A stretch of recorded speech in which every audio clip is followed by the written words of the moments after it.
Okay. God. Hello everybody, it is Calxiyn here, and today we are here with Unicorn of War for another RWBY community interview. Now this video has gotten the Unicorn of War curse. We messed it up once, we're doing it again. But we have a list of questions here for Thomas, and thank you Thomas for putting up with us doing this again for us. The curse was my fault. It's the least I could do. It's alright. But yeah, do you want to kind of, like, introduce yourself? Tell people, like, what you do on your channel? All that fun stuff? Hello everyone, I am the Unicorn of War, also known as Thomas Vaccaro. I'm a YouTuber who does RWBY reviews and stuff, and also I'm a writer, which basically means I'm a lunatic. I approve of that. So, I guess, like, to start, we can sort of talk about, like, how you started with your channel and all that. Like, I think you started with the Blake trailer that was before Volume 5, not the Black trailer, but the Blake trailer with Ilya in it, I think. And, like, your videos just kind of, like, all, like, exploded at one point. But you also did, like, some KH stuff, too. I noticed some KH stuff back there, and obviously, like, you have the DuckTales video that you're planning now, but I think you've also talked about Sailor Moon before, like, kind of stuff like that, but I think people would primarily know you for RWBY, so, like, I don't know, I guess you're an interesting case, because, like, we've done Dan and we've done David, and they've had their channels for, like, years, and they've, like, been in the community for a long time, but you just sort of popped up out of nowhere and, like, took over and all that. So, like, I don't know, like, how is that for you? Like, is it, like, crazy? Like, how did you feel when you started, like, seeing that, like, wow, this is happening, this is my life, like, all that? Grateful that my nefarious plan succeeded. But really, it has been fucking insane. I like, have to be eternally grateful to Arnold for, like, the initial shout-out when I sent him a preview of my Volume 1 review. Mm-hmm. First push right out of the gate. And then I boomed towards the end of Volume 5. And it has just been fucking crazy, because I think if you ask any of my friends, especially back in high school, I was the least likely to start a YouTube channel, because I was the weird, boring nerd who just stayed in the corner and did weird things. I think now, though, YouTube has evolved sort of, like, because obviously you have your Jake and Logan Pauls of the world, but there's also a big analysis and theory community on YouTube now, so, like, you fit right in with us, Thomas, don't worry. But I guess then the question is, like, how you got into RWBY and how you got into, like, Rooster Teeth stuff. Like, did you get into, I guess, like, RWBY first and then Rooster Teeth, or Rooster Teeth or then RWBY, or do you only pay attention to RWBY, not the other Rooster Teeth stuff? Like, tell us about that. RWBY first and then Rooster Teeth. It was back during my sophomore year of high school. When exactly was that? I don't know. I have a terrible memory, and it was ancient history, and it's better we forget those trashy years of my life. But my friend was like, hey, why not watch this weird anime-esque show on YouTube? It's really weird, and it's kind of a mess, but it's fun. And Volume 2 came out, so I binged all of Volume 1. I fell in love with it. And I've stuck with the show ever since. And then I discovered the rest of Rooster Teeth gradually. Mm-hmm. What other Rooster Teeth stuff, like, are you kind of into or that you watch? Into Red vs. Blue, it just wasn't my thing. Mm-hmm. Nomad of Nowhere was kind of alright, but the last 2 episodes have fucked with my heart, to put it lightly. Have you watched episode 12? The one that came out today? Oh, I haven't seen it yet. Don't okay, spoil good. this. I haven't seen it either, so I was like, okay.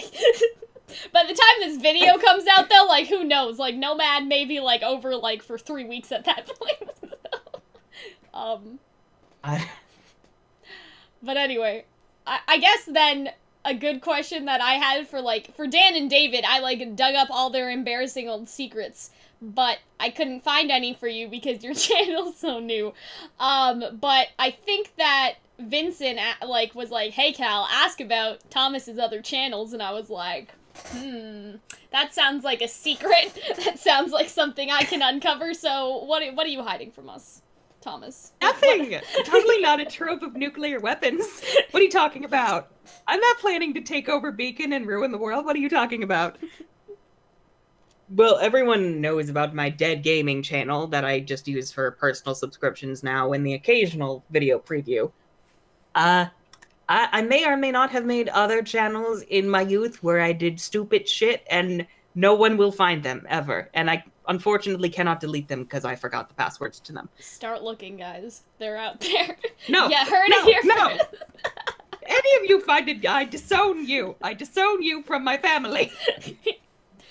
And I guess also, like, instead of asking about the past, since, like, obviously it's pretty recent history, like, what, I guess, are your plans, like, for the future? Like, are you gonna expand into maybe more so other things that just aren't RWBY? Like, have you had interest in, like, I know a lot of people bug me to do theory videos and shit and analysis on My Hero Academia or all that stuff. Like, what are you kind of thinking in terms of that stuff? I would say I probably want my content to be more along the tier of Lindsay Ellis. For those who don't know, she does like these really amazing video essays on like film and television. We want, because RWBY is my main thing. That's what's gotten me to this point. Mm-hmm. But I want to expand to more than just RWBY. Mm-hmm. So reviews, video essays, that kind of stuff. I see. And what inspired you to make, like, RWBY videos specifically, since you said that's, like, your core thing? Was it somebody in the community? Like, were you seeing something and you were like, I guess I gotta talk about this? Like, anything like that? Was the fact that the RWBY community seemed really large and just fun to be in overall. Along with the fact that, because when I started my channel, I was trying to find a way to market my book, and before that, I just had my blog, and that got, like, -2 views and a Pop-Tart. I'm really good at reviewing stuff, and people say I'm kind of funny. I'm really obsessed with this fucking show. Why not make that a thing? Oh, and look, Volume 5's coming out, right at the best time.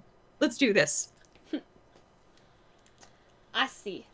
And you mentioned your book just now, which is coming out next year, but this spring? Is that how that works? Hopefully. It is next year because it's 2019. Yeah, okay.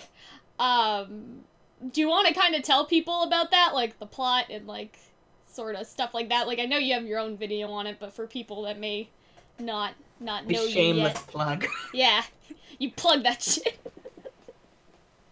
Okay, so basically, set in the near-distant future, basically think if the wizarding world were revealed to the rest of the world, and all of the horrible, horrible things that would result of it knowing how fucked up our world is. The world, like, the political structure is completely different now. There are a bunch of new countries. There was a huge religious resurgence. Magical creatures popped up all over the world, like, destroying cities and shit. It was a lovely time. My story is set in the aftermath of that. It's a century from now, and it follows a young man named Felix, who is a magus, which is basically a sorcerer. His father was incredibly religious and hated magic and magi for, like, ruining his life. And when he found out what Felix was, he kind of just up and vanished when their house mysteriously caught flame. Gee, I wonder how. Gee. That basically left a huge void in Felix, a lot of self-hatred, a lot of doubt, and he is fueled primarily on spite to get back at his father. And the main story is a few years after his father's disappearance, he gets the opportunity to go to this institution for magi called the Dragorite Institute of Magic, way off in the Magian Empire, which is basically the wizarding world. Fuckery ensues from there, as there's this crazy plot to destroy all magi and exterminate them. Yikes. Oh, also, it's pretty gay. I appreciate that. Yes. But yeah, I can't wait to read it. I'm pretty excited, because, like, Hunter and I love young adult books, and, like, Hunter's really big into Harry Potter, and this sounds like a very much more, I guess, adult and maybe darker and more gay, like, its own thing, dark. but also somewhat-ish Harry Potter-esque, and so, like, he's gonna love it. I know he is. Well, it's not really young adult. It's actually like new adult, which is basically college Oh, age folk. well, that's cool. Um, no sex because I'm a prude. There are a lot of sexual jokes, and people are definitely having sex. It's just off camera because I am a fucking prude. But there is a lot of swearing. I like the word fuck. No erotica for Unicorn of War, you guys. Remember, we're gonna talk about shipping later, so it all connects back. Somebody on Twitter also wanted to ask, like, I guess advice, like, for writing a book and sort of, like, your process about that, and also about, like, writing your book versus writing your videos, and then advice for writing your videos and writing your book. For a book, I would probably say you have to focus on your craft. You have to learn all the fundamentals of writing, like perspective, point of view, who fuck up basic shit like they'll switch from past to present tense all the time, or they'll head hop without realizing it, or they won't understand like the difference between third person omniscient, first person, and then third person limited. Need those basics to tell a coherent story. Mm-hmm. Don't be afraid to go like really authentic with your story. If you feel very vulnerable while you're writing, that is a very good sign to reach out for criticism, especially like to professional editors, because you don't want to be that one person who publishes trash on Amazon and then gets like 2 sales. And building your platform too, because marketing your book era means that you can basically start your own business with your books. You don't need to go through a publisher anymore to do this, Mm-hmm. which is really amazing. But you got to put in the work of making sure people know your name, they respect you as a presence within whatever community you're in, and self. You can't just throw your thing up online and hope that people will find it. Mm-hmm. And what about for writing, I guess, like your video scripts? It's different for everyone because like not it depends on the content you're doing. Like not everything needs to be scripted. Mm-hmm. I say I don't know what I would say honestly, because it's so different for every creator. Like when I do it, I basically make an outline, like here is the main point I'm making and here are all the other points that will support my main thesis. Basically like how you would structure an essay in high school.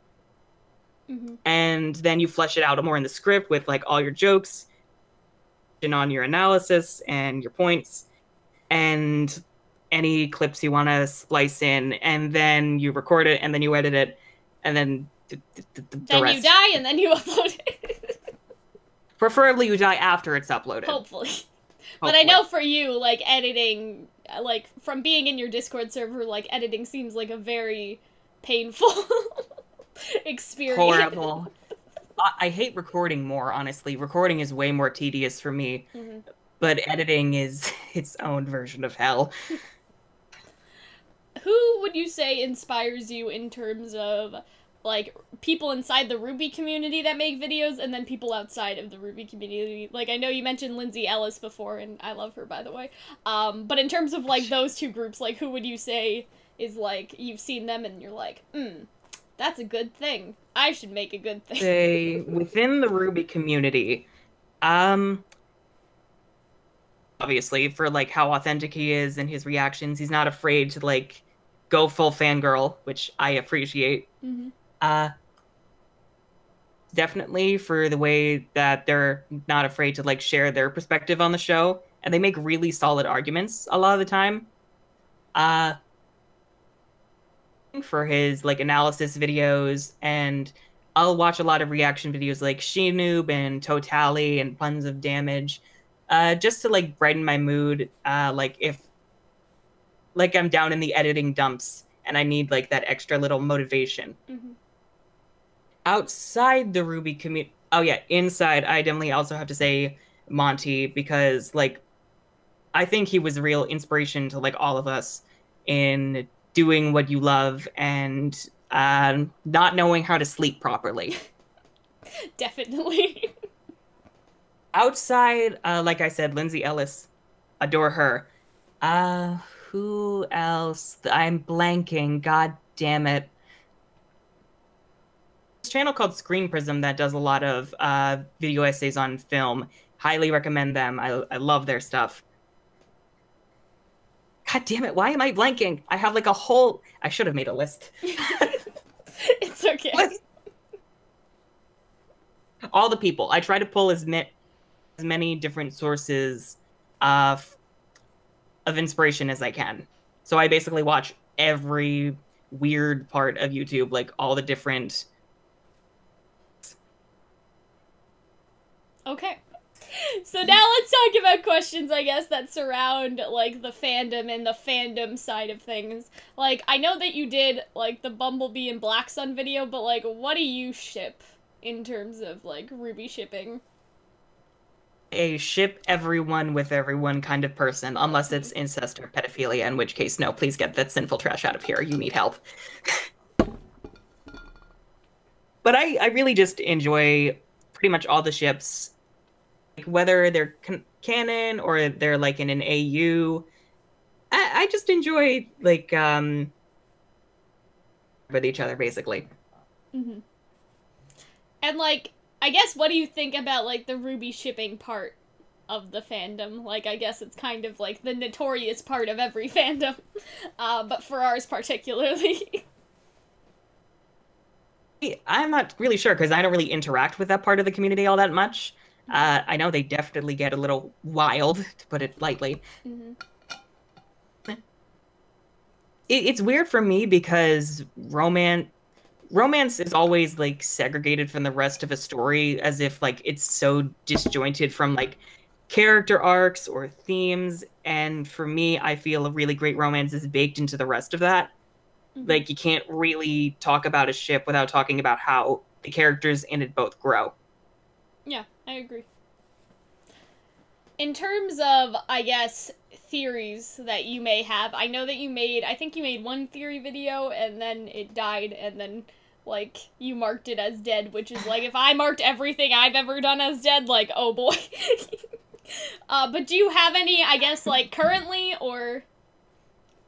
Well, everyone knows I hate Ozpin with a fiery passion. I don't fucking trust him. He possessed a 14-year-old boy, and no one is calling it weird. I see, the thing I think with that is that when you call out Ozpin, people are like, oh, so you're Team Salem. No, I hate both of them. They both suck. Raven sucks too. There are no good teams in this show. Oh boy. I hate Ozpin too, so, like, I feel you. And, like, what do you think about the theory community? Like, has there been anything that you've seen that you've been like, oh, like, I bet that's gonna happen, or you've seen a theory and you're like, yikes. Feels bad. Again, I don't really interact with that part of the community all that much because theories... Like, I'll enjoy the occasional theory, but I don't go out of my way to, like, construct these very elaborate theories with trying to work within a universe. Mm-hmm. It's just not my thing, but, like, if that's what you enjoy, more power to you. Mm-hmm. And I guess, like, I don't think you're necessarily the first person to do this, but you've sort of popularized, like, the idea of, like, rewrites and, like, RWBY rewrites. Like, I know a lot of people are like, are you gonna do a rewrite like Unicorn of War? And so it's, like, that's, like, really attached to your name now. So, like, I don't know. How do you feel about kind of starting, or if not, like, furthering, like, that sort of side of things? Because I feel like a lot of people are going to do them now, and a lot of people want to do them now because they saw that you do it, or people are asking them to do it because of you. So, like, I don't know, how does that make you feel, I guess? I think for that, we have to thank Celtic Phoenix more, because he's the one who started all of this, and he's, like, with his fixing series. And if you haven't seen it, I highly recommend them. They're so good. They're really long, but they're, like, so good, you just want to get dinner and then just sit down and watch it because you have nothing better to do on a Friday night. Like me! Rewrites, I don't know, because every show that I've enjoyed, I always thought pretty good. There are a few things here and there I don't like, how would I handle the show? Like, what different things would I emphasize? So I basically rewrite every goddamn show or video game or movie that I see. It's not just RWBY. RWBY's the only one that I make videos on, though. Mm-hmm. We need that Kingdom Hearts rewrite, Thomas. So much to fucking rewrite. Good I Lord. know, that's why I'm well, saying. because the thing is, I actually sometimes when I'm bored, I'm like, okay, if I had the chance to remake all the games, like in the gap between KH3 and KH4, and I could make them all as expansive as KH3 and fix some of the weird plot shit, what would I do? Because I'm a lunatic. Yeah, that's the end of my sentence. Okay. That's the other thing. I can't see you talking, and so, like, I'm afraid to interrupt you, because the last 2 videos, people are like, I really appreciate how Cal doesn't interrupt the person speaking, but now I'm like, I don't know. Like that all the time. We're doing a good job so far, I think. Yeah, we're doing all right. Yeah.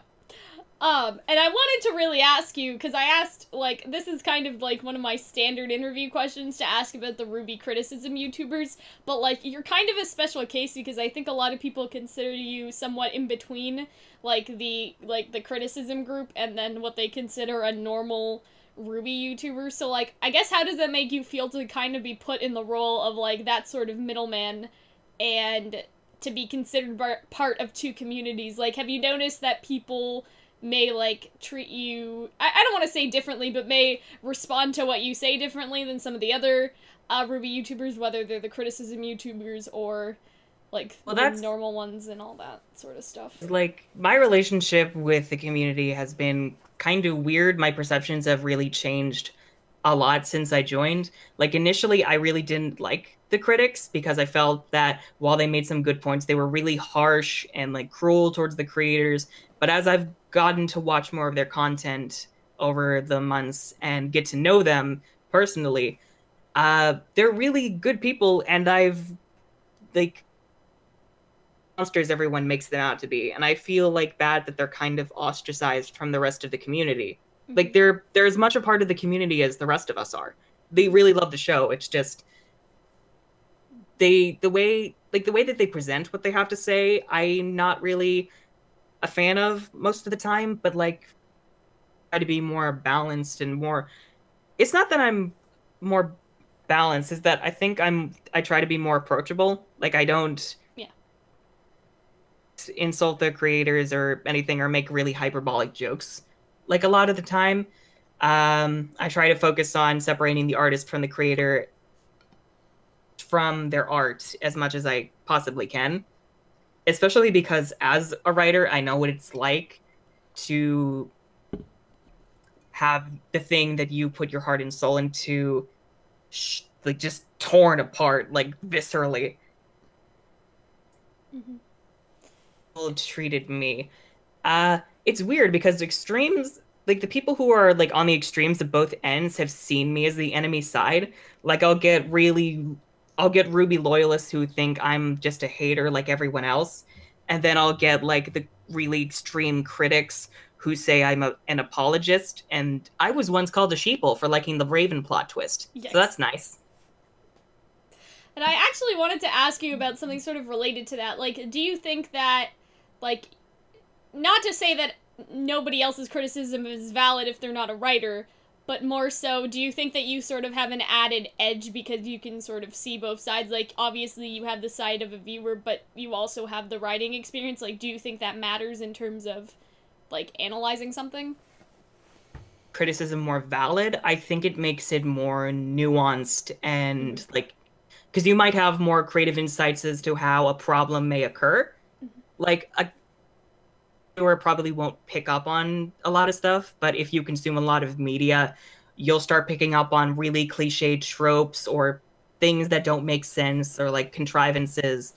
But if you are a creative, you can kind of imagine through the creative process, and especially production issues, you can really start seeing, oh, okay, so they didn't have a lot of resources, so they couldn't have a lot of stuff happening on screen, so that's why they're sitting around a goddamn room for 10 episodes doing nothing. Mm-hmm. Or, like, there wasn't enough communication between the writers and the animators, so that's why everyone is teleporting everywhere. Mm-hmm.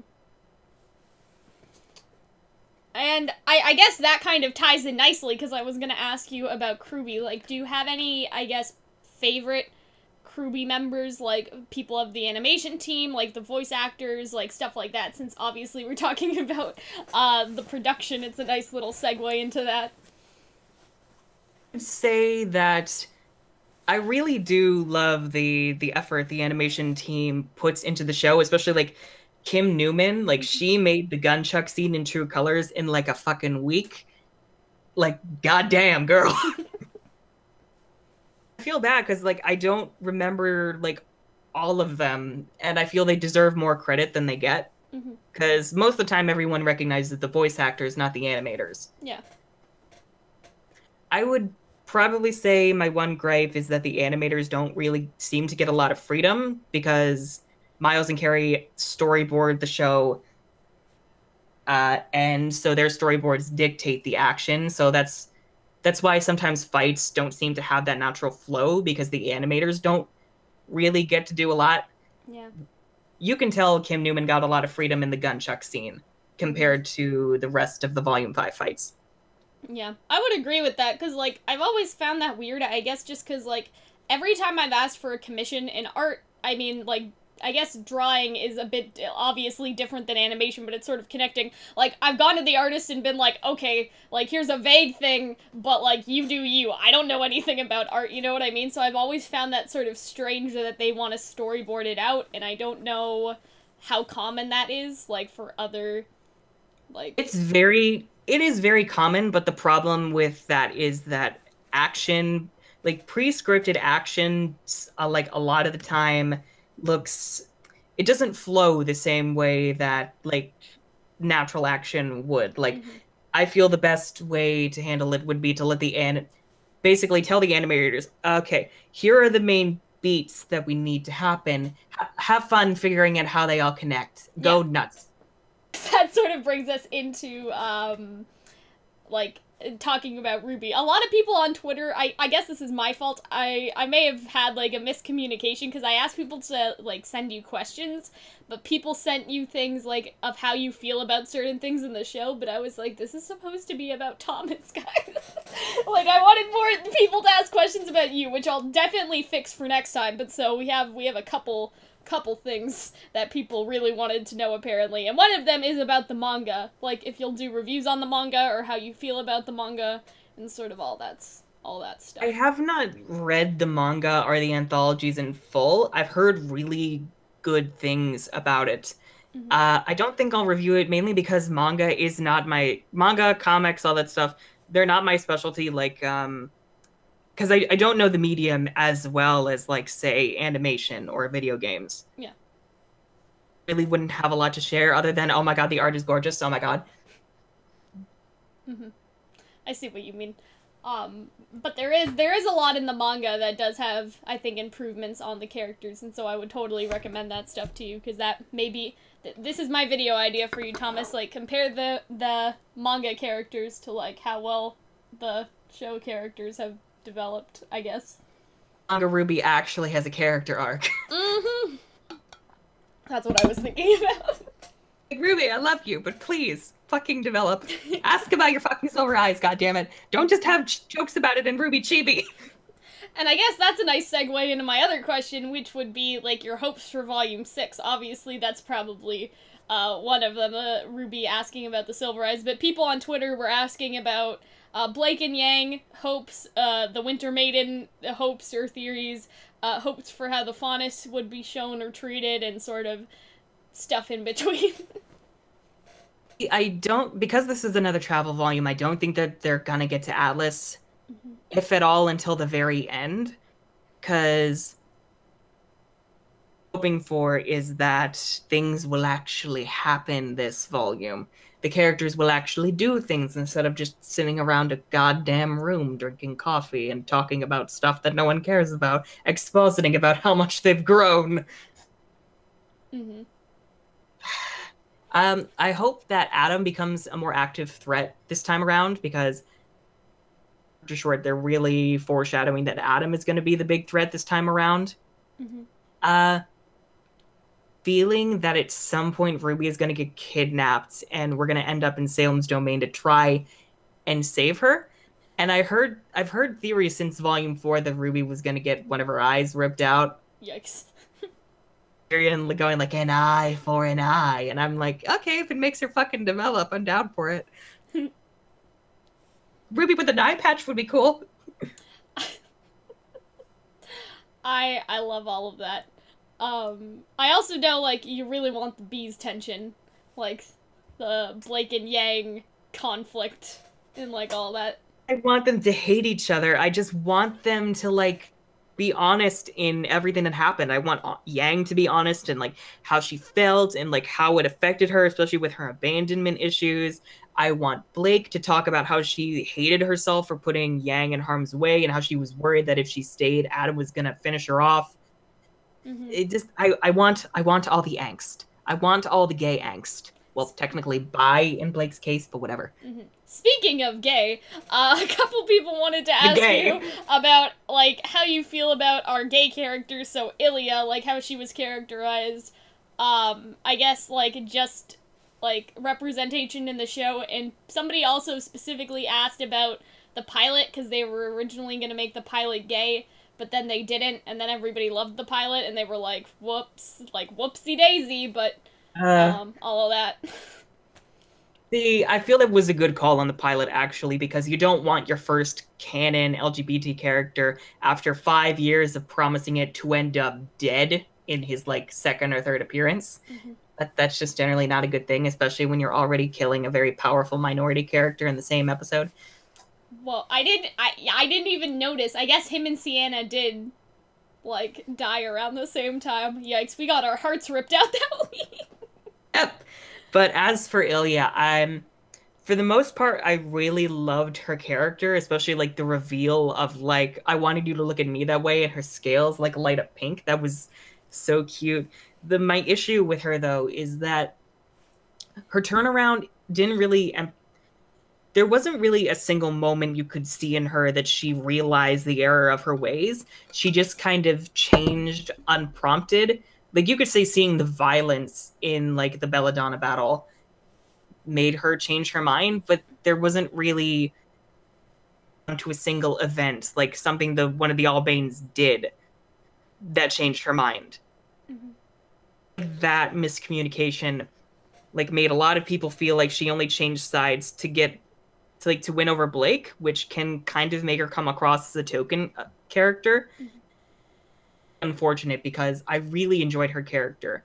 So I'm hoping that they'll do more with her struggle between, like, her ideology of getting revenge, like her parents said, and Blake's peaceful approach. Mm-hmm. I hope we see more of that in Volume 6 to make up for it. Do you think that her having a conflict with Weiss would sort of help that? Because obviously Weiss is, you know, like, heiress of the Schnee Dust Company. Like, if we still see that she's sort of struggling, like, even though, you know, she switched sides or had a quick turnaround and all that, like, do you think that would help it? Or, like, what would you suggest in terms of what they could do next season to kind of remedy that if she's around?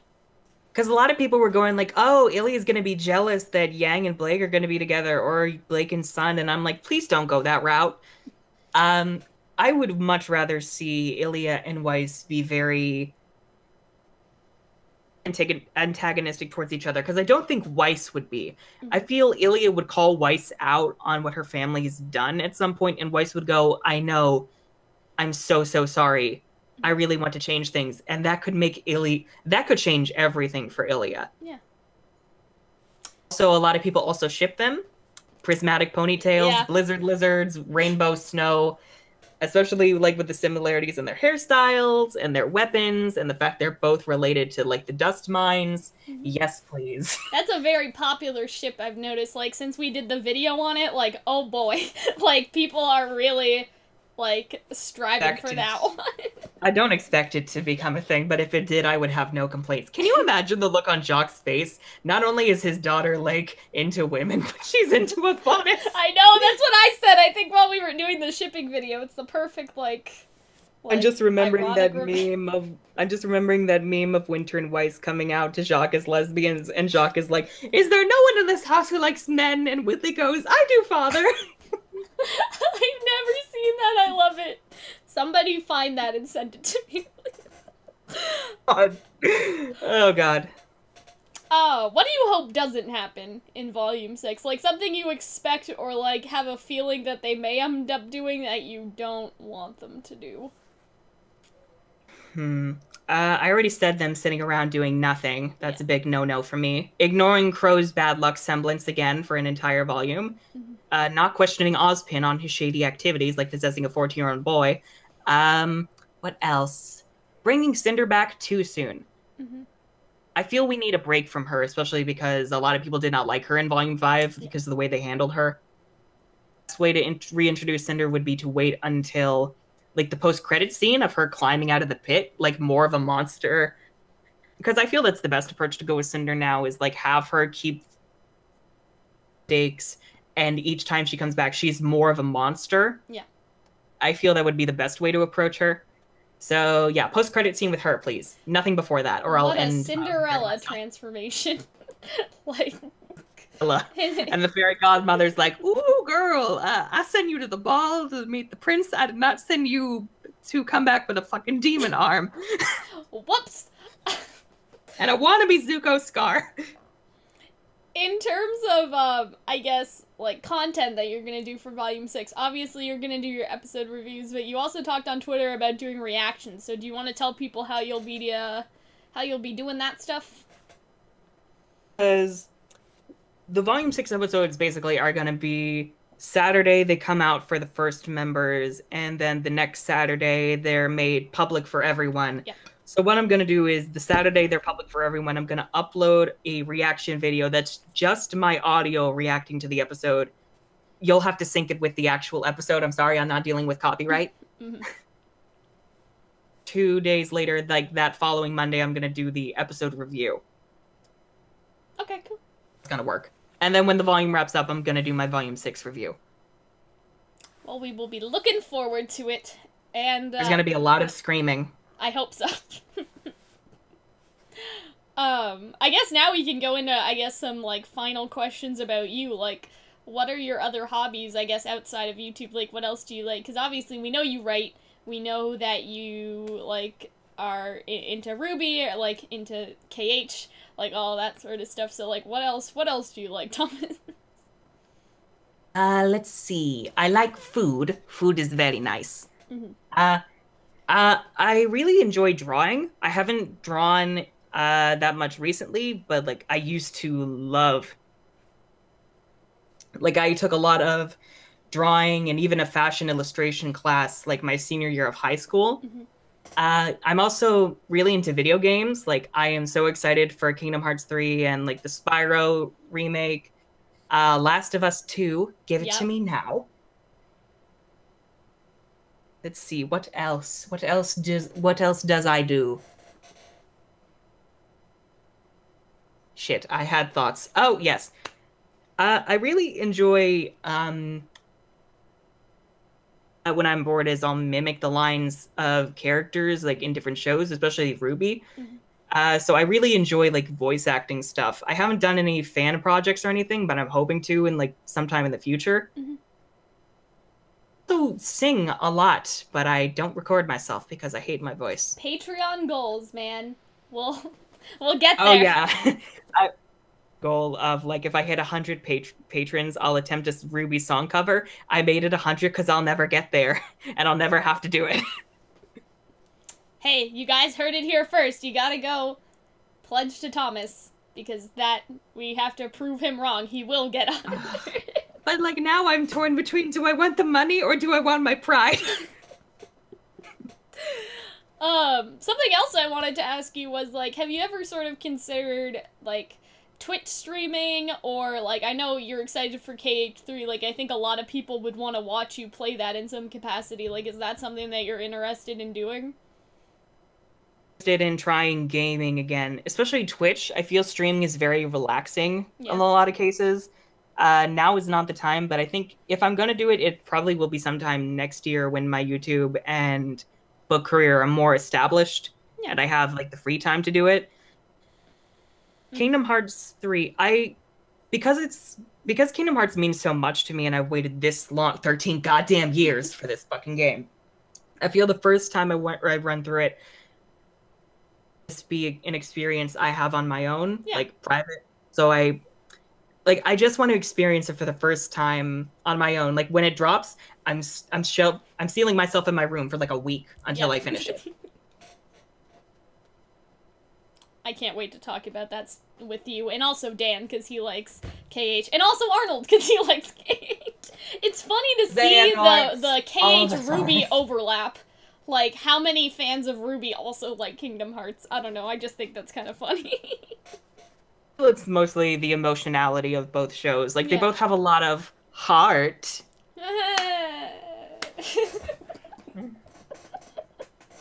Oh boy. I'm not sorry. What are some other things that your audience doesn't know about you, but they may be sort of interested in knowing about you? Let's see. What don't you know about me? Sometimes I'll slip into a British accent without realizing it, because I watch a lot of UK YouTubers who I cannot name for some reason. Don't you know about me that I don't want you... that I would be fine with you knowing, like, that I totally don't have a nuclear weapon hiding in my room. Anything, honestly. I'm just that boring. It's okay. I'm just that straightforward and boring. I had to ask you... Oh, yeah, so somebody asked a very good question, which I think, like, where did you get your username from? I don't remember the exact origin story, but I remember it had something to do with the fact that it was like a joke or something that unicorns were very majestic, but if you fucked with them, they will fucking end your life because they have a fucking horn and they can impale you, motherfucker. At one point, in gym, we had a volleyball team. Like, I was the only guy on the team, and I suggested we be the unicorns of war because we're going to kill all of our opponents. I was the only one who voted for that name. Yikes. But look where it got you. We're both here now. I guess that's pretty much it, unless there's anything else that you wanna sort of tell us. Oh, because I want to go out on a dramatic note, but I can't think of anything. It's alright. Fuck my life. Maybe just tell us, I guess, where to find you. You can find me on the YouTubes, the Twitters. I had a Tumblr, but I no longer use it because Tumblr scares me and it's very frightening. I occasionally use Instagram. Occasionally. Yes. All right. So thank you, Thomas, for doing this with us again. Them at all. This was very fun. It was. And, like, even through our curses, knock on wood, but everything seems to be alright now. That now. So I hope that you guys enjoyed this video. If you guys did, you guys should obviously go check out Thomas's channel. Well, this is posted on my channel, so you guys don't need to check me out. You're already here. Sweet AdSense. Give me the sweet, sweet AdSense. Yes. Give him the AdSense. And also those 100 patrons, so we can get a RWBY song cover by Thomas. And we will see you later, guys. Bye! Thank you guys for watching, and if you guys want to support the channel, you guys should become patrons over on Patreon. $10 patrons get video tickets, and these video tickets are used to request things like shipping videos, theory videos, or sometimes entire episodes of anime. You guys will see that some of our videos have paid Patreon request or paid Patreon video. Those are these guys who are asking us to do that for them. Our $5 patrons, of course, get early access to everything that we put onto the channel, and our $1 patrons, they are able to join our Discord server just like all of the other tiers on this list, obviously. So if that interests you, then you guys should check it out. A link is in the description down below, and I'm hoping to see you guys again in our Discord server. Bye, guys.